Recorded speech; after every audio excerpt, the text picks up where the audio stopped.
अस्सलाम वालेकुम, मेरा नाम ज़ीशान उस्मानी है। आप लोग अल-नाफ़े के ऊपर मेरा कोर्स फाउंडेशंस ऑफ़ एआई ले रहे हैं। इस मॉड्यूल में हम बात कर रहे थे एआई की शाखों के ऊपर, एआई की इक़साम के ऊपर।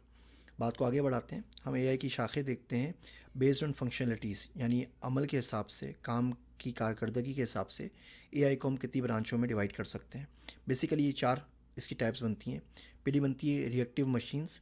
ये ओल्डेस्ट फॉर्म ऑफ एआई है। इसके अंदर एक स्पेसिफिक पाथ या रूटीन होती है और कंप्यूटर ने सिर्फ उसको फॉलो करना होता है, इसके अलावा कुछ नहीं कर सकता, जिसको हम रिएक्टिव मशीन्स कहते हैं। इसके अंदर एल्गोरिथम के पास आउटसाइड दी वर्ल्ड का कोई सेंस नहीं होता। एटीएम मशीन, वेंडिंग मशीन की एग्जांपल्स हम पहले डिस्कस कर चुके हैं, ये रिएक्टिव मशीन्स के अंदर आएंगी। दूसरी टाइप्स होती हैं लिमिटेड मेमोरी के अंदर।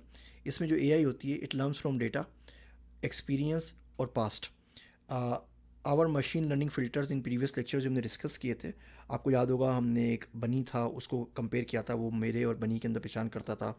हमने एक टेक्स्ट फ़िल्टर बनाया था मशीन लर्निंग के अंदर, मशीन लर्निंग फॉर किड्स के मॉड्यूल के अंदर। वो तमाम की तमाम लिमिटेड मेमोरी की एग्जांपल थी। Chat boats, virtual assistant, self driving car, ये भी limited memory AI based on functionality उसकी उसकी टाइप की एग्जांपल्स हैं। इसके अंदर ये अपने जो जो लिमिटेड मेमोरी वाले होते हैं, अपने से बाहर मौजूद जो दुनिया है उसको सेंस कर सकते हैं, टेम्परेचर को, लोगों को, सराउंडिंग्स को, इन तमाम चीज़ों को। अगली जो 2 टाइप्स हमारे पास इसके अंदर आती हैं वो थ्योरी ऑफ माइंड और सेल्फ अवेयरनेस में आती हैं। ये दोनों के दोनों अभी तक सिर्फ़ और सिर्फ रिसर्च और तहकीक की हद तक फ़िलोसॉफ़िकल महदूद हैं, इसमें कोई प्रैक्टिकल काम नहीं हो रहा। थ्योरी ऑफ माइंड के अंदर हम ये जानने की कोशिश करते हैं कि अगला बंदा क्या सोच रहा है, उसके शूज़ में, उसकी जगह पे अपने आप को रख के देखते हैं कि वो किस तरह डिसीजन लेगा, किस तरह सोचेगा, किस तरह एक्ट करेगा।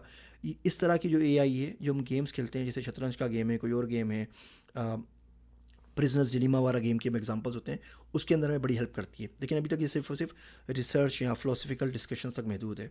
सेल्फ अवेयरनेस आपको उमूमन हॉलीवुड की मूवीज़ में मिलती है, जिसमें इमोशंस होते हैं, रोबोट्स के पास सेल्फ रिस्पेक्ट होती है, उनको पता होता है उन्हें अपनी बका की जंग लड़नी है, इंसानों से बचना है। आपने अवातार, एक्स मैकेनिका, हर, इस तरह की जो मूवीज़ देखी हैं, एक्सटिंक्ट, ये सारी की सारी वो सेल्फ अवेयरनेस की एग्जांपल्स हैं। तो ये एआई की शाखें हैं बेस्ड ऑन फंक्शनलिटीज़। आगे मज़ीद दूसरी चीज़ों पे बात करते हैं।